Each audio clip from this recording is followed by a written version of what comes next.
Boa tarde a todos. Agradeço estar aqui mais uma vez participando do segundo seminário, a convite da Deise, né, representante da Arquidiocese, que organizam tão bem, né, esse encontro, falando do patrimônio histórico, né, da nossa cidade, religioso. Eu fico muito satisfeita de poder participar mais essa vez. Obrigada, Deise. Bom, eu hoje trago aqui para vocês, né, alguns itens do acervo da Biblioteca Nacional, né, e falar um pouco da preservação, de como é feita a preservação desse acervo, que é um acervo em papel, né, documentos, livros e em suportes variados.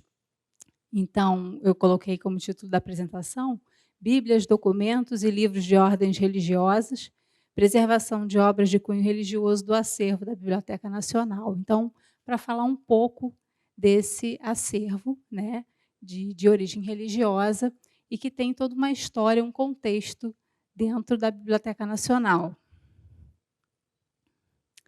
Bom, eu preciso começar falando da história da Biblioteca Nacional, não só por conta de a gente entender como esse acervo foi construído, mas por conta de um pouco da relação que a biblioteca tem com essa região aqui do Paço, né? Então, o estabelecimento da Biblioteca Real, né, no Brasil ocorreu após a transferência da corte portuguesa para o Brasil, né, quando Dom João veio, em 1808, e em 1810 o acervo veio, né, para cá. Ele foi trasladado em 3 remessas, uma em 1810 e duas em 1811, totalizando 317 caixotes. Nós não temos uma conta de número de acervo, mas de caixas, então a gente já pode imaginar a quantidade de acervo que foi transferida, né, que era toda a Biblioteca Real e do infantado que Dom João fez questão de trazer para o Brasil por conta da ameaça da invasão francesa que estava acontecendo em Portugal na época. Então, a primeira localização da Biblioteca Nacional, através do decreto de 27 de junho de 1810, foi no andar superior do Hospital da Ordem Terceira do Carmo, juntamente com o Gabinete de Instrumentos de Física e Matemática, vindos de Lisboa, que também vieram, né, junto com a família real. Então, a primeira localização, o primeiro local onde esse acervo ficou instalado, foi como mostra aqui nessa imagem, seria nessa parte dos fundos, que aqui nesse mapa antigo, a Igreja da Ordem Terceira, ela ainda era chamada de Igreja do Carmo. E a Igreja do Carmo ainda era chamada de Capela Imperial, nessa época. Então, ele ficou instalado nessas dependências onde funcionava o hospital. Esse hospital depois foi removido daqui, né? E o acervo, primeiramente, ficou instalado no andar superior desse prédio. No entanto, os padres e os freis que administravam esse acervo, eles já indicavam desde essa época que o espaço era pequeno e inadequado para a quantidade de acervo, né, que veio. Considera-se, no entanto, como marco oficial da sua instalação o decreto de 29 de outubro de 1810, que inclusive é a data que nós comemoramos o Dia do Bibliotecário e o Dia da Biblioteca Nacional, né, e que revoga, então, o de 27 de junho, e estabelecia a Biblioteca Real no lugar onde antes eram as catacumbas dos religiosos do Carmo, junto à Real Capela, o que não chegou a se concretizar. Pelo menos os historiadores da época não acham documentos, né, de que, de fato, ele chegou a ser instalado nas catacumbas, apenas essa indicação do decreto. E, então, mais tarde passou a ocupar o andar térreo do hospital, onde se localizava a enfermaria. A princípio, a Biblioteca Real ficou a cargo de 2 prefeitos, o Frei Gregório José Viegas, responsável pela administração, e o Frei Joaquim Damaso, a quem coube o seu arranjamento e conservação.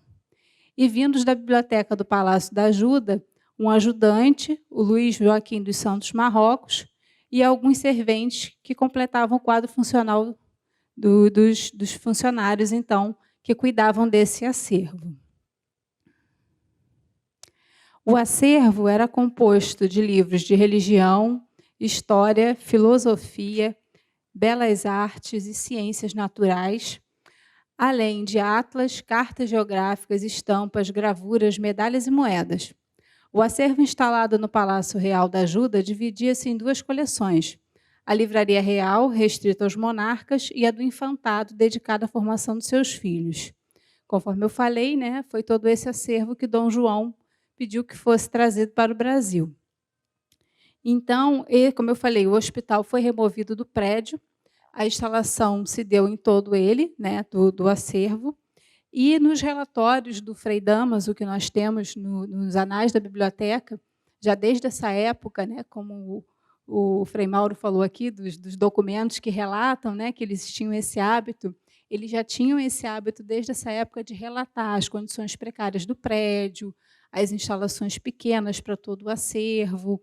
Então, eles já relatavam, e a gente tem essa documentação na Biblioteca Nacional, né, que tem acesso, os pesquisadores podem acessar e ver já essas informações dessa época. Aqui eu trago uma foto, né, dos vários registros que nós temos dessa região, que foi muito retratada, né, aqui uma foto de 1870, em que a gente ainda vê o passadiço que tinha da igreja para aqui, para o prédio do convento, né? Nessa época, a Biblioteca Nacional já não estava mais aqui, no prédio, né? Conforme eu vou continuar contando aqui a história para vocês. Mas eu achei uma foto muito interessante, né? Que a gente vê aspectos bem nítidos aqui da arquitetura das igrejas, e também se vê nitidamente aqui a construção ainda do passadiço, que já não existe mais, né? Aqui nós temos uma outra foto também, que é do acervo da coleção Teresa Cristina Maria, da Biblioteca Nacional. Já é uma foto do Augusto Malta, de 1905, que retrata, mais uma vez, um aspecto bem próximo aqui das igrejas. Aqui a gente já vê um trilho, né, as modificações da cidade, a evolução da cidade do Rio de Janeiro, né, e nós temos essa documentação. Aqui a gente vê o prédio, né, daqui do convento. Então, é interessante notar o quanto essa região foi retratada de várias formas em diversas épocas. E, além das fotografias, né, do século XX, nós temos também aquarelas, desenhos de vários artistas que retrataram essa época, como o Debré, Thomas Ender, e alguns estão na Biblioteca Nacional, os originais. Bom, continuando a história da biblioteca, em 1858, foi removido, então, o acervo daqui do prédio, e ele foi transferido para esse prédio, então, no Largo da Lapa, na Rua do Passeio. E esse prédio foi adaptado para receber a biblioteca. Então, como a gente vê nessa foto aqui, ele tinha estanterias, né? Ele tinha um mobiliário apropriado para o acervo, né? E funcionou durante algum tempo aqui. Então, depois também esse prédio ficou pequeno para o acervo, e depois, mais tarde, o prédio foi construído, aquele que nós conhecemos na Rio Branco, como eu vou mostrar para vocês. Então, aqui um pouco desse prédio no interior, aonde o acervo, então, começou a ser melhor distribuído por temáticas, né? Então, aqui a gente tem uma foto da sala de trabalho da seção de impressos, que seriam as obras como mapas, gravuras, documentos escritos, impressos, né? Que ficavam nessa sala aqui. E temos outras fotografias também. Isso é um álbum que nós temos na Biblioteca Nacional, com essas fotos, e que registram vários ambientes desse prédio. Aqui nós temos um outro ambiente bem interessante, né, que é a tipografia e a oficina de encadernação, que foram inaugurados nesse local, então, e depois foi transferido para o prédio da Avenida Central, hoje da Rio Branco. Então, aqui o prédio, quando inaugurou, né, a fachada do prédio, em 1910, aqui a gente vê que era bem diferente do que nós temos hoje, né? Nós tínhamos uma bela praça com jardim aqui, né? Uma imagem bem impressionante do que a gente vendo, do que a gente tem hoje do trânsito, né? Da Cinelândia, que não tem mais nada disso aqui. Então, essa foto é de quando o prédio, então, foi inaugurado em 1910, e foi um prédio que foi feito para ser uma biblioteca, né? O projeto dele foi concebido para isso, por um arquiteto militar. Agora, eu já não tenho certeza do nome, agora me falta o nome dele, mas, enfim, ele foi projetado com salas, mobiliários, tudo para que o acervo fosse guardado adequadamente, também com salas de consulta e tudo mais. Bom, então, depois de contar um pouco da história da Biblioteca Nacional, até por conta dessa relação da localidade que nós estamos aqui, né, já que ela esteve instalada aqui tão próxima de onde nós estamos hoje, eu vou falar um pouco da coleção, então, do acervo da coleção Real Biblioteca. Vou mostrar alguns itens, né, somente alguns, porque nós temos muitos, a coleção Real Biblioteca é enorme, né, nós não temos um quantitativo, como eu falei, mas é a coleção mais importante da Biblioteca Nacional, porque é o nosso acervo fundador, como nós chamamos, né? É o primeiro acervo que, então, deu origem à Biblioteca Nacional que nós conhecemos hoje. E nós identificamos a maioria dessas obras por conta desse carimbo aqui, o carimbo da Real Biblioteca. Então, as obras que têm esse carimbo, nós já sabemos que fazem parte da coleção que vieram com Dom João. Além desse carimbo, eu acabei esquecendo de pôr a imagem aqui, mas, como eu falei, vieram as duas coleções, da Real Biblioteca e da Biblioteca do Infantado. Então, nós temos o carimbo também da Biblioteca do Infantado, que é muito parecido com esse, apenas a inscrição é na parte de cima, parece até que, às vezes, ele está invertido. Às vezes, a gente tem a sensação de que esse carimbo é ao contrário, porque eles são muito parecidos por conta do brasão, só que dos infantes, né? Então, tem uma pequena diferença. Então, aqui eu começo a trazer alguns itens, né, de origem religiosa, de assuntos religiosos, e que são um acervo muito precioso. Aqui nós temos a Bíblia de Mogúncia, que foi impressa em 1462. A obra é o incunábulo impresso da tradução em latim da Bíblia, feita por Gutenberg, e marca o início da produção em massa de livros no Ocidente. Esse é o incunábulo mais antigo da Biblioteca Nacional. Então, essa é a obra mais antiga impressa que nós temos no nosso acervo e que foi, né, da Real Biblioteca. Aqui eu trouxe para vocês uma publicação bem interessante, que foi uma exposição realizada na seção de obras raras, que deu origem a essa publicação aqui, Bíblias do Mundo. Foi uma mostra realizada pela chefe da seção na época, em 2011, a professora Ana Virgínia Pinheiro, em que ela selecionou vários exemplares da Bíblia para essa exposição, e depois disso ela criou esse catálogo, que é uma boa fonte de consulta, né? E nesse catálogo nós temos várias Bíblias que foram, né, da coleção Real Biblioteca, que inclusive algumas têm um carimbo nas imagens, como a gente pode ver aqui, das que eu selecionei, né? Aqui nós temos a imagem, né? É uma Bíblia, deixa eu só ver aqui, que o nome está pequenininho ali. Se eu não me engano, é uma Bíblia em hebraico, que está aqui, saiu o texto pequenininho, só por uma questão de ilustrar para vocês, né, a imagem do catálogo.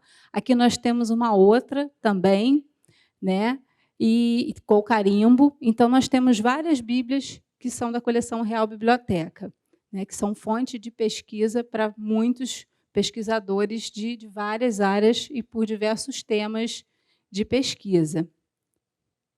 Aqui eu tenho uma outra publicação que foi feita por uma colega nossa também da biblioteca, que estudou os livros de horas. Então, esse catálogo aqui dos livros de horas foi o resultado da pesquisa da nossa colega Vera Failassi, né, o trabalho de mestrado dela. E esse livro ele fala um pouco dos livros de hora da Biblioteca Nacional, que integram a coleção de manuscritos iluminados da seção de manuscritos. Então, eu separei aqui um trechinho de uma obra do Erkenhoff, que publica muitas coisas, muito catálogos sobre o acervo da Biblioteca Nacional. Então, ele diz que a coleção de manuscritos europeus iluminados da Biblioteca Nacional é peculiar na América Latina. São algumas dezenas de códices e folhas de pergaminho esparsas da Idade Média e do Renascimento, além de alguns posteriores. E esse catálogo, então, ele reúne e identifica a coleção dos livros de horas da Biblioteca Nacional.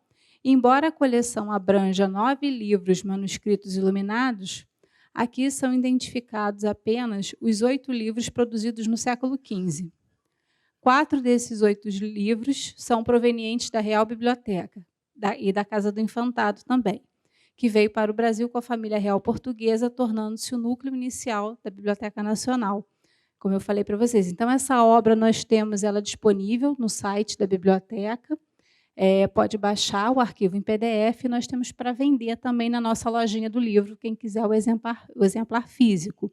E o anterior, também que eu mostrei, esse catálogo das Bíblias, ele também está disponível em PDF. Esse nós não temos impresso, mas temos em PDF, que vocês podem baixar também, quem tiver algum interesse em pesquisar, em conhecer.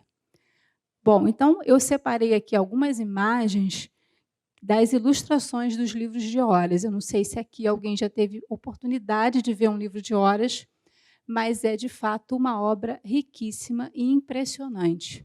Elas são em pergaminho, geralmente, essas obras, por conta da época em que elas foram feitas, né? Elas são feitas totalmente à mão, são manuscritas, e as iluminuras, né, que são os desenhos, as ilustrações, também são todas feitas à mão, com pigmentos da época, e também com ouro e prata, aplicação de ouro e prata nessas obras. Então, elas são uma fonte de pesquisa, né, para quem pesquisa livros religiosos, livros antigos, documentos manuscritos, para nós da área de preservação também, como esses pigmentos se conservam preservados até hoje, dessa forma que vocês estão vendo. O livro é assim, de fato. Então, de fato, é impressionante, né? São livros maravilhosos da gente conseguir ver, né, quando a gente tem a oportunidade de ver. Então, aqui nós temos algumas imagens. Esse aqui é o livro de horas de uso de Sarum. Ele é da época, né, presumida de 1450 a 1460. Então, aqui tem um pouquinho do que tem nesse livro. Então, ele tem um calendário. Geralmente, esses livros são compostos por um calendário religioso, que vem as datas de comemorações religiosas, dias festivos de santos, né, de festas religiosas, orações, sufrágios, as horas da Virgem, as horas da cruz, orações à Virgem, ofício das 5 chagas de Cristo e outras orações também que fazem parte, né, desses livros. Esse aqui está em latim, mas nós temos outros também em francês e em italiano no nosso acervo.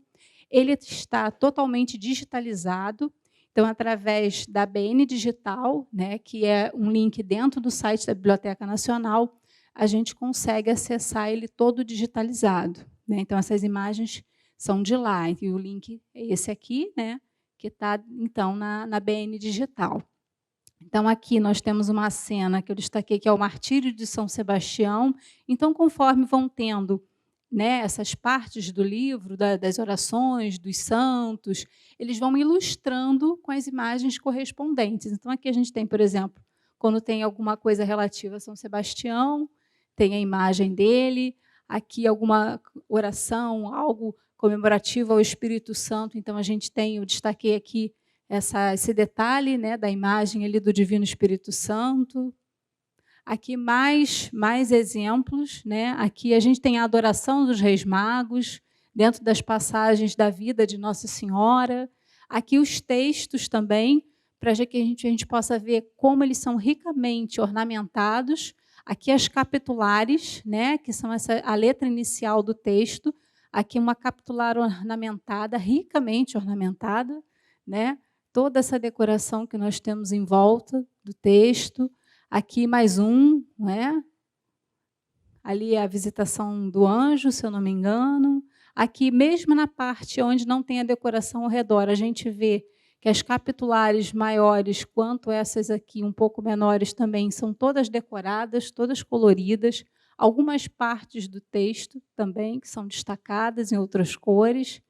E aqui mais uma, né, com a crucificação, esses adornos, geralmente adornos florais com aves, com pássaros, né, com vários elementos vegetais, assim, coisas da natureza. Então, é um livro belíssimo. Esse é um deles, né? Nós temos 9.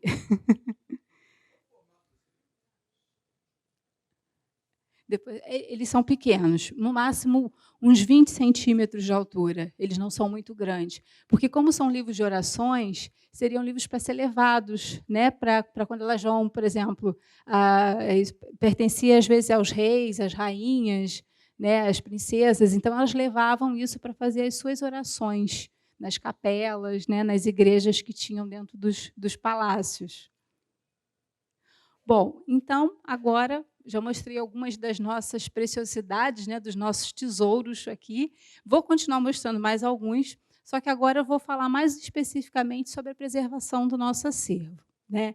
Então, nós tivemos essa coleção formadora, que foi a da Real Biblioteca, mas ao longo de todos esses anos, né, a biblioteca já tem mais de 200 anos, nós fomos recebendo outras coleções, doações, a biblioteca também compra, né, adquire acervos, nós temos a lei do depósito legal, que toda publicação que tem ISBN, que tem um registro, tem que ser enviado um exemplar para a Biblioteca Nacional, né, nós temos, como eu coloquei ali na foto, o setor de periódicos e publicações seriadas, em que nós recebemos revistas, jornais do Brasil todo. Então, o nosso acervo é muito grande e a estimativa atual é de 9 milhões de itens, né? Então, nós temos que cuidar de todo esse acervo para que ele fique disponível para a pesquisa, né, dos pesquisadores brasileiros e estrangeiros que nos procurem. Então, como eu falei, já naquela época, quando a biblioteca ocupou o prédio da Lapa, já começou essa divisão em salas, né, de fato, a divisão física desse acervo, e quando foi construindo o prédio da Avenida Rio Branco, a mesma coisa. Então, hoje em dia, nós temos as seções de guarda, como nós chamamos. Então, eu tenho a foto ali, por exemplo, do armazém de periódicos e publicações seriadas.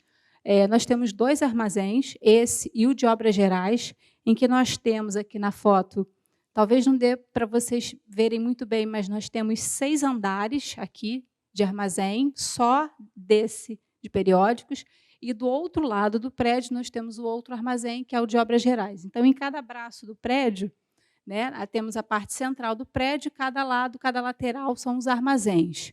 Então, ali estão esses acervos. E no corpo do prédio nós temos as outras salas dos acervos especiais, como nós chamamos. Temos, por exemplo, a seção de obras raras, né, que é o salão de consulta da seção de obras raras. Aqui a seção de iconografia, também aqui o acervo, e nessa parte inicial da sala nós temos o espaço de consulta. Temos também a seção de cartografia e manuscritos, né? Então, o acervo fica dividido dessa forma, né, por essas tipologias, então, dentro do nosso prédio. Bom, são da responsabilidade da Biblioteca Nacional a manutenção e a preservação de seus bens culturais, incluído o extenso e valioso acervo, assim como a edificação que o abriga. Todas as ações voltadas para a segurança e preservação do acervo e do edifício da BN são realizadas a partir do Plano de Gerenciamento de Riscos, Salvaguarda e Emergência. A Coordenadoria de Preservação é composta pela Seção de Conservação e a Seção de Restauração. Cada setor executa procedimentos específicos relacionados ao grau de deterioração das obras. Então, o setor responsável pela preservação de todo o acervo é a Coordenadoria de Preservação, né? E foi a Coordenadoria de Preservação, em 2011, que elaborou o Plano de Gerenciamento de Riscos, que é um plano que ele instrui como a gente deve agir diante de determinados riscos que o nosso acervo pode passar, né? Como o Dom Mauro mostrou antes aqui, os acervos danificados por conta da composição do papel, ou de ataque de insetos que fazem perder partes do suporte. Então, dentro desse plano, a gente tenta mitigar e minimizar a ação desses agentes que podem colocar em risco o nosso acervo, que são os insetos, a umidade, a temperatura inadequada e condições adversas, como vazamento de água, risco de incêndio, tudo isso. Então, dentro desse plano, nós fizemos esse estudo para aplicar essas ações no nosso dia a dia, né? Trabalhando com a conservação, então, preventiva, como nós chamamos, para evitar que isso venha causar danos ao nosso acervo. Então, essa publicação do Plano de Gerenciamento de Riscos, nós temos em PDF para baixar do site da Biblioteca Nacional e temos o livro físico também para vender na loja do livro. E aqui nós temos 2 folhetos, que também é possível achar no site, que são um resumo das nossas ações, né, das nossas atividades, então, já que nós temos 2 setores que cuidam, então, especificamente, né, de trabalhos com esse acervo, que é a seção de conservação e a seção de restauração. Então, eu vou falar um pouco para vocês do que cada uma dessas seções faz na biblioteca.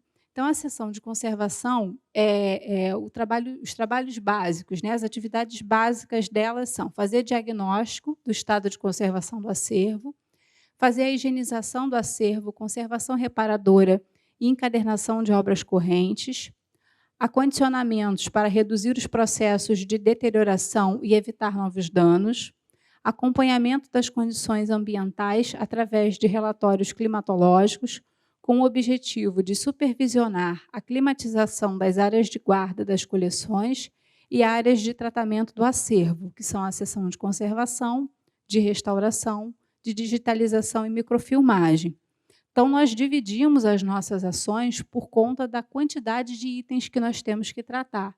Então, nós fazemos um diagnóstico prévio para ver se essa obra precisa passar somente por atividades de conservação, que seriam atividades menos interventivas, no caso, para a gente evitar os danos, como, por exemplo, higienizar, acondicionar, né? Ou quando essa obra já está muito danificada, que aí precisa de uma intervenção maior, né, na sua estrutura física e química, então ela passa pelo processo de restauração. Por isso, nós temos essa divisão, né, na biblioteca dos trabalhos dos dois setores.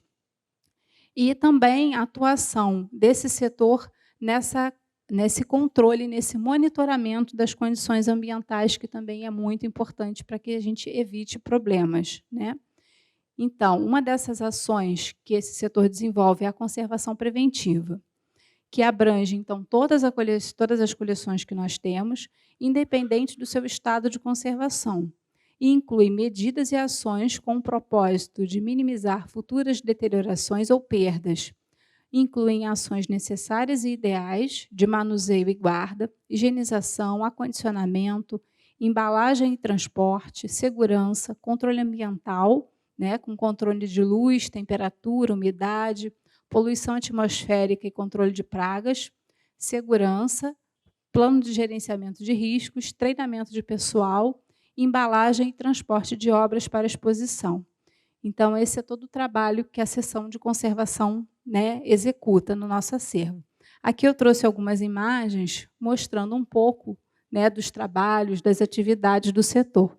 Então, algo que é primordial para os trabalhos são os EPIs, né, os equipamentos de proteção individual, que nós temos que usar para proteger a nossa saúde e também proteger de possíveis riscos que nós possamos causar ao acervo, né, que é o uso de luvas, máscaras e também os equipamentos que nós utilizamos, lupa, flanela, trinchas, pincéis, né, para executar as nossas tarefas. E aqui nós temos os técnicos que estão trabalhando, fazendo vistoria no acervo, né, fazendo higienização dos mobiliários, que isso somos nós que fazemos, né, não é a equipe da limpeza. Nós deslocamos acervo, limpamos as estantes para que o acervo possa ser manuseado por quem sabe, né, dos riscos que pode ocorrer se a gente manusear erradamente. Aqui a técnica fazendo higienização, né, que é um trabalho super importante de conservação preventiva, e também uma das primeiras ações que nós temos que fazer, até mesmo para tratar como na ação de restauro, né. Aqui mais algumas. Aí, então, como eu falei, a conservação ela vai tratar os acervos que estão menos danificados. Então, nós temos trabalhos pontuais que são feitos pelos técnicos. Então, quando nós temos pequenos danos, como rasgos, pequenas perdas de suporte ou problemas na encadernação que podem ser resolvidos sem que a gente precise desmontar a encadernação do livro, então a seção de conservação executa esses trabalhos. Aqui uma foto de quando eu ainda trabalhava na seção de conservação, agora eu não estou mais lá. Então, eu fazia esses pequenos reparos em documentos avulsos, manuscritos, livros que eram desmontados ou não, como eu falei, dependendo, né, do grau de dano que ele tinha, e outras ações que nós fazemos. Aqui o diagnóstico, aqui reparos em capa de encadernações, higienização, remoção de fitas, né, e os acondicionamentos que essa seção também produz, né? Acondicionamento como essa caixa aqui, que a gente chama de caixa portfólio ou caixa Solander, né, que é feita de papelão revestida de um papelão especial, né, para poder entrar em contato com a obra, revestida de tecido, que a gente geralmente faz para obras mais especiais, obras mais delicadas, e as caixas em cartão, né, que a gente pode fazer essa caixa em cruz, em que ela é feita por encaixe através desse cadarço de algodão, não utilizando cola, e essa caixa que é um invólucro de preservação, como nós chamamos, que ela é uma tira, que leva somente a cola de um lado, mas é a cola que nós usamos até nos nossos procedimentos, então é uma cola que oferece menos riscos, em que o livro é encaixado aqui e a gente pode visualizar a lombada dele, né? Então, essa caixa proporciona a segurança do livro ao redor, não deixando causar danos na encadernação, na capa da frente e de trás, e também protegendo os cortes do livro, porque por conta da posição que os livros ficam na estante, o corte superior geralmente é o que acumula mais sujidade. Né? Até em casa mesmo, se a gente pegar um livro na nossa estante, a gente vai ver que o corte de cima ele é sempre um pouquinho mais escurecido, porque é onde acumula poeira. E, com o tempo, isso vai danificando o papel e mudando a sua coloração. Então, esse acondicionamento ele ajuda, né, com que a poeira não se acumule na parte superior. Então, após higienizado, ele recebe esse acondicionamento para ficar na estante novamente. E aqui, como eu falei, o monitoramento ambiental, que também é feito por esse setor. Nós, na Biblioteca Nacional, utilizamos um sistema chamado CITRAD, que ele faz o monitoramento de temperatura e umidade relativa. Ele opera no prédio desde 2010 e ele monitora todos os ambientes de guarda de acervo e de tratamento técnico.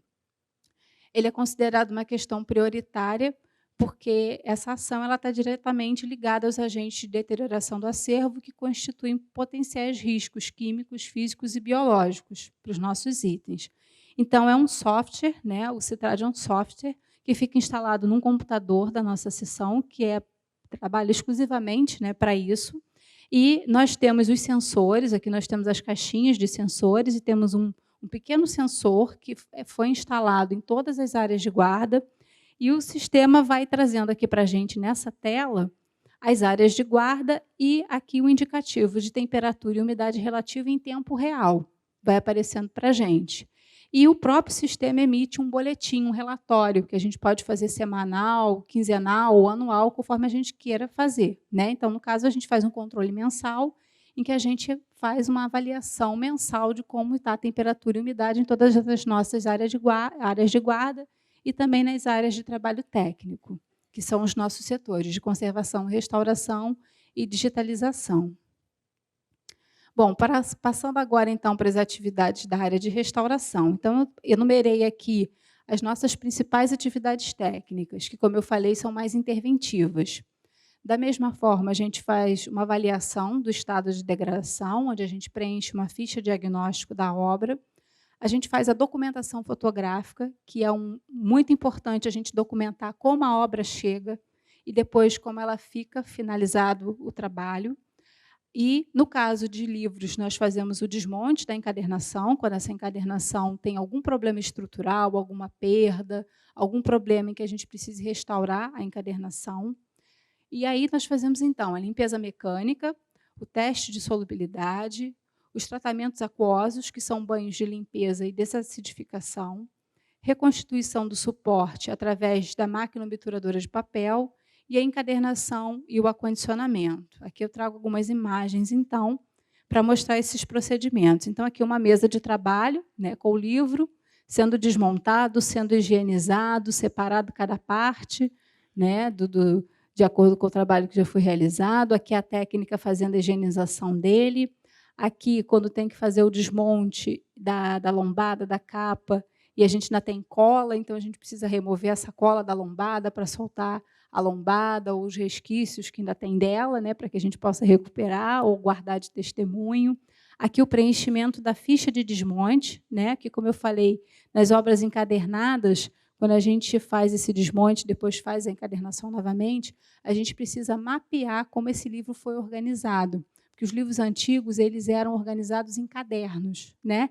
Então, a gente precisa ver se os cadernos têm quantos folhos, se tem 2 folhos, 3 folhos, para que depois, quando a gente vai fazer a reencadernação, a gente reproduza da mesma forma como ele estava originalmente, para preservar as características originais da obra.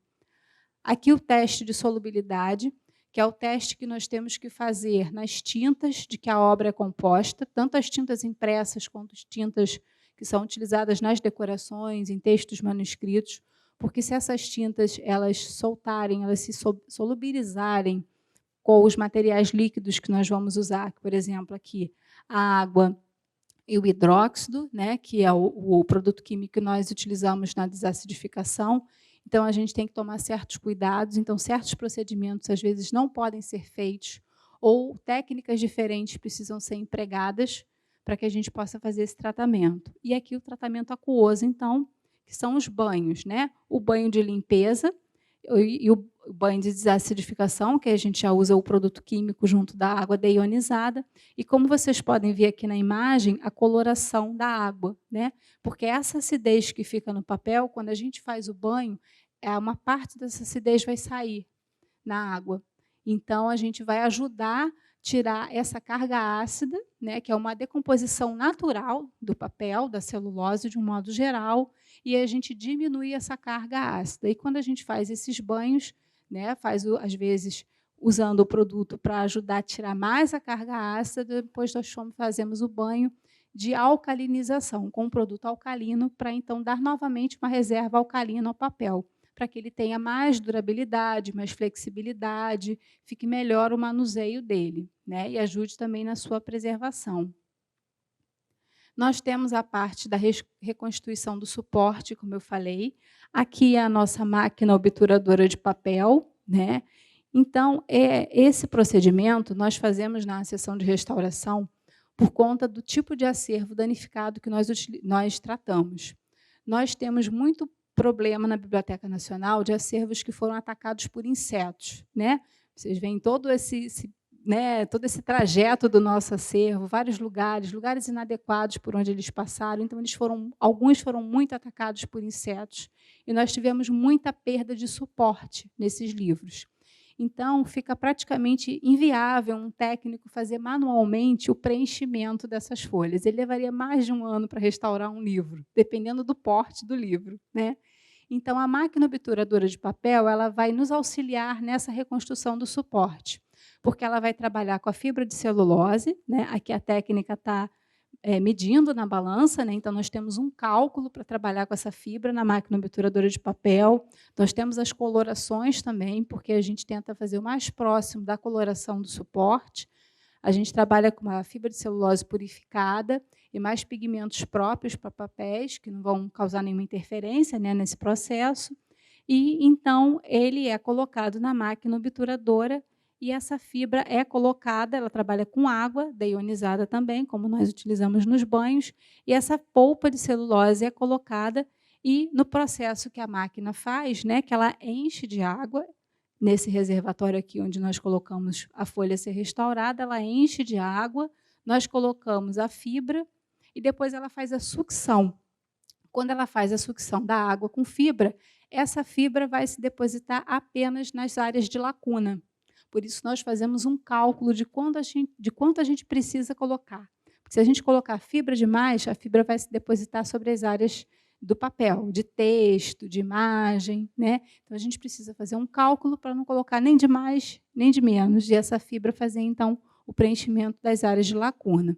Então, isso agiliza muito o nosso trabalho, porque o tempo que um técnico levaria fazendo uma folha, nessa máquina, às vezes, a gente consegue fazer 2, 3, 4 folhos, às vezes de uma vez só, dependendo do tamanho do livro, né, do tamanho do folho, né? E, então, isso agiliza muito o nosso trabalho. Continuando, então, aqui, só uma demonstração de como, às vezes, o livro chega para nós, nesse estado aqui, né? Aqui, no caso, atacado por inseto, como eu falei para vocês. Aí ele passa pelo processo da máquina obturadora de papel, que nós chamamos de MOP, né? E como ele fica depois, né? Novamente aqui organizado em cadernos, né? Com as partes faltantes, então, já toda preenchida para passar para a próxima etapa, que é a encadernação. Só que no meio desse percurso, a gente já tem estabelecido como rotina todos os livros que não estão digitalizados ainda, quando a gente chega nessa etapa de restauro, eles vão para a digitalização. Então, todos os livros que são restaurados são digitalizados, justamente para que eles se preservem por mais tempo e essa informação fique acessível também, né, aos pesquisadores de uma maneira mais fácil, através da BN Digital. Então, como é mais fácil manusear a obra desse jeito, a gente envia para para a digitalização, eles digitalizam, nos devolvem, e aí a gente continua a etapa, então, que é a da encadernação. Aqui nós temos o técnico fazendo a encadernação totalmente artesanal, manual, né?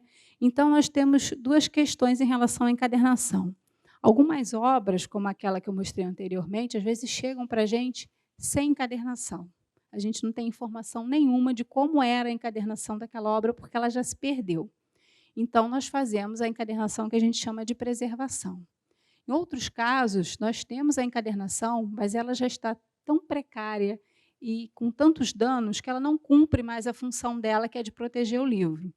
Aí nós fazemos o seguinte, nós fazemos a encadernação de preservação, tratamos aquele resquício, né, que ficou da encadernação original e acondicionamos para devolver à área de guarda junto com a obra restaurada. Então, fica como um histórico da obra, né, aquela parte da encadernação que ainda restou. Ou quando nós temos uma encadernação que é passível de ser restaurada, nós restauramos e a encadernação é recolocada, então, na obra, na finalização do trabalho.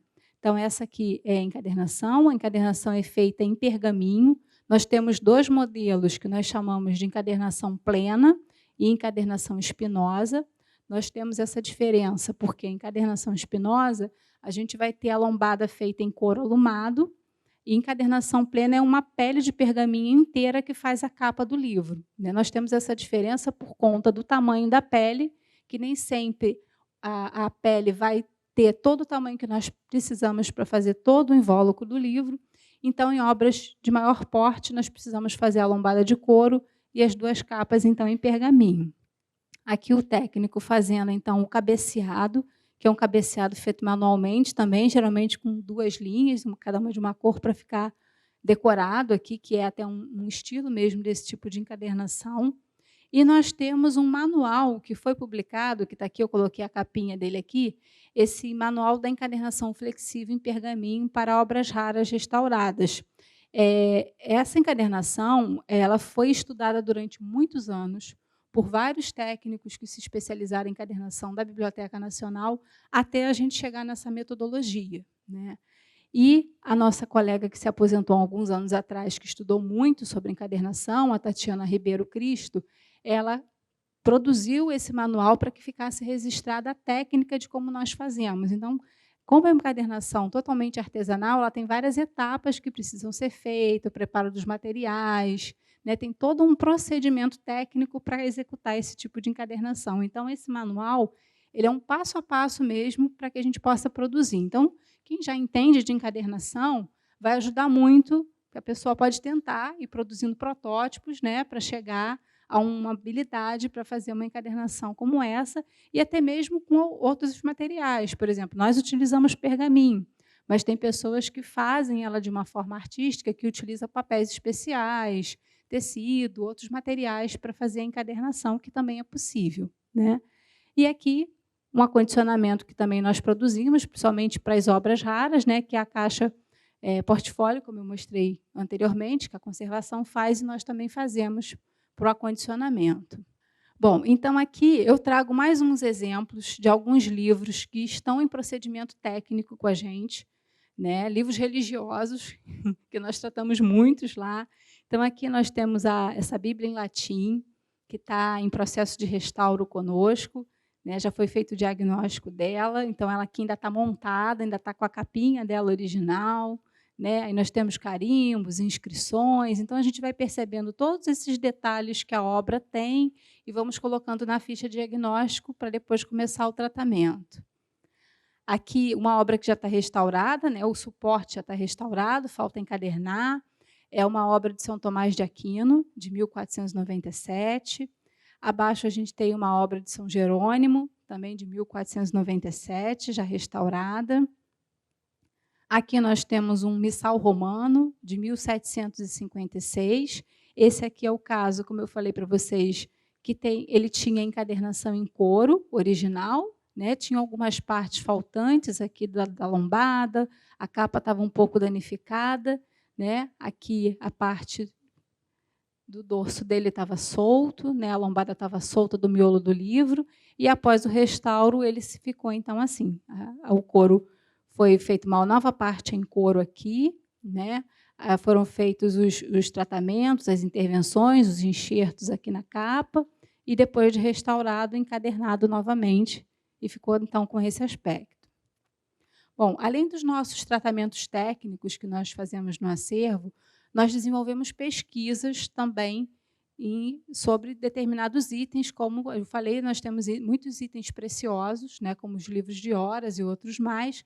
Então, nós desenvolvemos pesquisas por vários motivos, né? Pesquisas de mestrado, doutorado dos nossos colegas de equipe e outras pesquisas que nós precisamos fazer até mesmo por conta da preservação do acervo. Então, eu trago alguns exemplos aqui para vocês. Nós temos um trabalho que está sendo realizado pela nossa colega de setor, né, a Isamara Lara de Carvalho. Ela está fazendo doutorado em conservação e restauração na Universidade Federal de Minas Gerais, e ela está pesquisando, né, fazendo um trabalho sobre aquele livro de horas que eu mostrei anteriormente para vocês, né? Então, ele é conhecido como o livro de horas dito de Dom Fernando, e ela faz um trabalho em parceria com o Instituto Federal de Educação, Ciência e Tecnologia do Rio de Janeiro, o IFRJ, né? Esse instituto, na unidade de Paracambi, eles possuem o Laboratório de Instrumentação e Simulação Computacional Científica Aplicada, que é comandado pelo professor Renato Pereira de Freitas, que vem fazendo vários trabalhos, né, científicos com a equipe dele em vários acervos, não só do Rio de Janeiro, mas do Brasil todo também.